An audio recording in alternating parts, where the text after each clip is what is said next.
1 Reis, capítulo 3. Salomão pede sabedoria. Salomão fez um acordo com o faraó, rei do Egito, e se casou com uma das filhas dele. Trouxe-a para morar na cidade de Davi até terminar a construção do palácio real, do templo do Senhor e do muro ao redor de Jerusalém.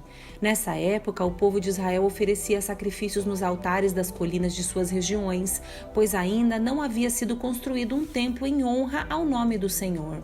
Salomão amava o Senhor, seguindo os decretos de seu pai, Davi, exceto pelo fato de oferecer sacrifícios e queimar incenso nos altares das colinas. O lugar de adoração mais importante ficava em Gibeon, por isso o rei Salomão foi para lá e ofereceu 1000 holocaustos.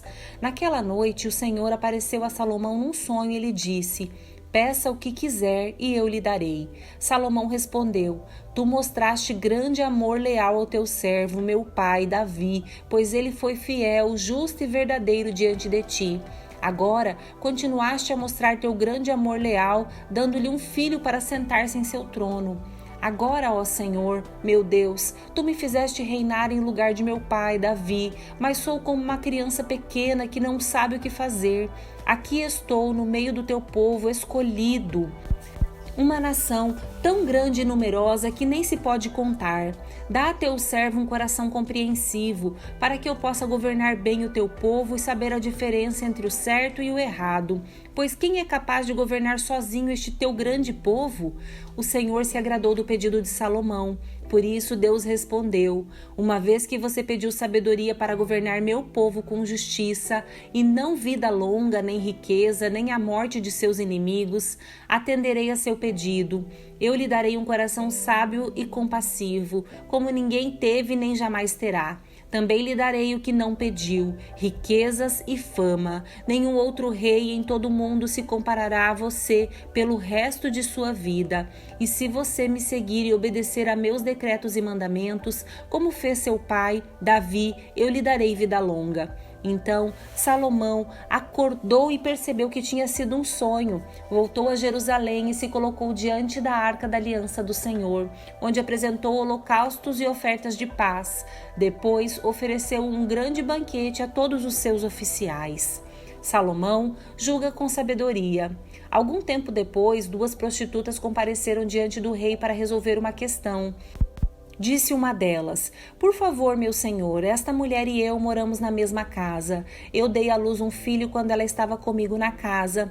3 dias depois, esta mulher também deu à luz um filho. Estávamos só nós duas na casa, não havia mais ninguém ali. O bebê dela morreu durante a noite porque ela rolou sobre ele enquanto dormia. Então, ela se levantou de noite, tirou meu filho do meu lado enquanto eu dormia e o pôs para dormir ao lado dela.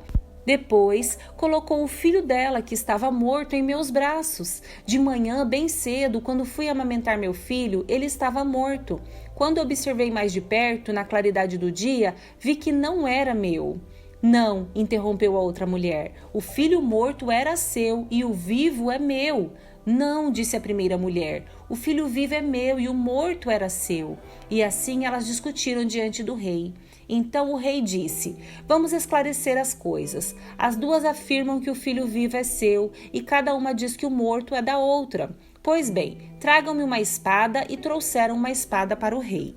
Ele disse: "Cortem a criança viva ao meio e deem metade a uma mulher e metade a outra." Então, por causa do seu amor pelo menino, a verdadeira mãe gritou: "Não, meu senhor, dê o menino a ela, por favor, não o mate." A outra mulher, porém, disse: "Muito bem, ele não será nem meu, nem seu. Dividam a criança ao meio." Então o rei disse: "Não matem o bebê, deem o menino à mulher que deseja que ele viva, pois ela é a mãe." Quando todo Israel soube da decisão do rei, teve grande respeito por ele, pois viu a sabedoria que Deus lhe tinha dado para fazer justiça. 1 Reis, capítulo 4. Oficiais e governadores de Salomão. O rei Salomão governou sobre todo Israel e estes foram seus oficiais mais importantes. Azarias, filho de Zadok, era o sacerdote. Eliorefe e Aias, filhos de Cisa, eram os secretários da corte. Josafá, filho de Ailude, era o historiador do reino. Benaia, filho de Joiada, era o comandante do exército. Zadok e Abiatar eram os sacerdotes. Azarias, filho de Natã, era supervisor dos governadores distritais. Zabude, filho de Natã, era sacerdote e conselheiro pessoal do rei. Aizar era administrador do palácio. Adonirão, filho de Ábida, era encarregado dos trabalhos forçados. Salomão tinha também em todo Israel 12 governadores distritais responsáveis por fornecer alimento para a casa do rei. Cada um deles fornecia provisões durante um mês do ano. Estes são os nomes dos 12 governadores: Ben-Hur, da região montanhosa de Efraim; Ben-Dequer, em Macás; Saalbadim, Bet-Semes e Elon-Bet-Hanã; Ben-Rezede, em Arubote; Socó e toda a região de Éfer; Ben-Abinadab, em toda Anafote-Dor. Ele era casado com Tafate, uma das filhas de Salomão. Baaná, filho de Ailude, em Taanaque e em Megido, e em toda Bet-Seã, próxima a Zaretã, abaixo de Jezreel, e todo o território desde Bet-Seã até Abel-Meolá, e para além de Joquimeão. Ben-Geber, em Ramote-Gileade, incluindo as cidades de Jair, assim chamadas por causa de Jair, da tribo de Manassés; em Gileade e na região Argobe, em Bazã, incluindo 60 grandes cidades fortificadas com trancas de bronze nos portões; Ainadab, filho de Ido, em Maanaim; Aimaas, em Naphtali. Ele era casado com Bazemate, outra filha de Salomão. Baanaá, filho de Uzai, em Azer e em Bealote. Josafá, filho de Paruá, em Isacar. Simei, filho de Elá, em Benjamim. Geber, filho de Uri, na terra de Gileade, incluindo os territórios de Seom, rei dos amorreus, e de Og, rei de Bazã. Ele era o único governador dessa região. A prosperidade e a sabedoria de Salomão. O povo de Judá e Israel era tão numeroso quanto a areia da beira do mar. Todos estavam muito contentes e tinha comida e bebida com fartura. Salomão governava sobre todos os reinos, desde o rio Eufrates ao norte até a terra dos filisteus e a fronteira do Egito, ao sul. Os povos conquistados enviavam tributos a Salomão e continuaram a servi-lo durante toda a vida.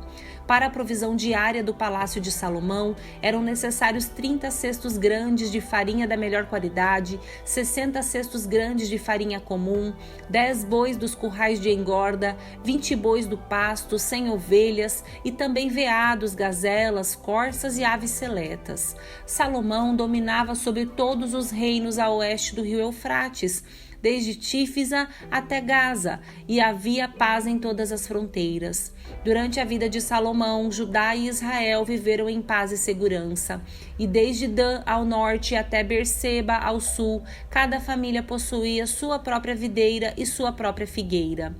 Salomão possuía 4.000 estábulos para os cavalos de seus carros de guerra e 12.000 cavalos. Os governadores distritais forneciam com regularidade o alimento para o rei Salomão e sua corte. Cada um providenciava para que nada faltasse no mês em que lhe havia sido designado. Também providenciavam a cevada e a palha necessárias para os cavalos de guerra e os cavalos de carga nos estábulos do rei. Deus concedeu a Salomão grande sabedoria e entendimento e conhecimento tão vasto quanto a areia na beira do mar. Sua sabedoria era maior que a de todos os sábios do Oriente e de todos os sábios do Egito. Ele era mais sábio que qualquer outra pessoa, incluindo Etã, o Ezraíta, e Remã, Calcol e Darda, filhos de Maol. Sua fama se espalhou por todas as nações vizinhas. Compôs 3.000 provérbios e escreveu 1.005 canções. Podia falar com entendimento sobre plantas de toda a espécie, desde o grande cedro do Líbano até o pequeno isopo, que cresce nas fendas dos muros. Também tinha conhecimento de animais, aves, répteis e peixes. Reis de todas as nações enviavam seus representantes para ouvirem a sabedoria de Salomão. 1 Reis, capítulo 5. Preparativos para a construção do templo. Irão, rei de Tiro, sempre havia sido um fiel aliado de Davi. Quando soube que Salomão, filho de Davi, tinha sido ungido como novo rei de Israel, Irão mandou representantes para cumprimentá-lo. Salomão enviou esta mensagem a Irão: Você sabe que meu pai, Davi, não pôde construir um templo em honra ao nome do Senhor, seu Deus, por causa das muitas guerras que as nações vizinhas travaram contra ele. Não podia construir enquanto o Senhor não lhe desse vitória sobre todos os seus inimigos. Agora, porém, o Senhor meu Deus me deu paz em todas as fronteiras. Não tenho inimigos e tudo vai bem. Por isso, planejo construir um templo em honra ao nome do Senhor, meu Deus, exatamente como ele instruiu meu pai, Davi. Pois o Senhor lhe disse: seu filho, a quem eu colocarei em seu trono, construirá o templo em honra ao meu nome. Portanto, peço-lhe que ordene que cortem para mim cedros do Líbano.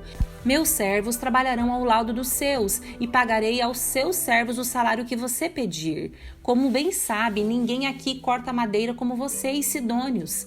Hirão ficou tão contente quando recebeu a mensagem de Salomão e disse: louvado seja o Senhor neste dia, pois deu a Davi um filho sábio para ser rei dessa grande nação.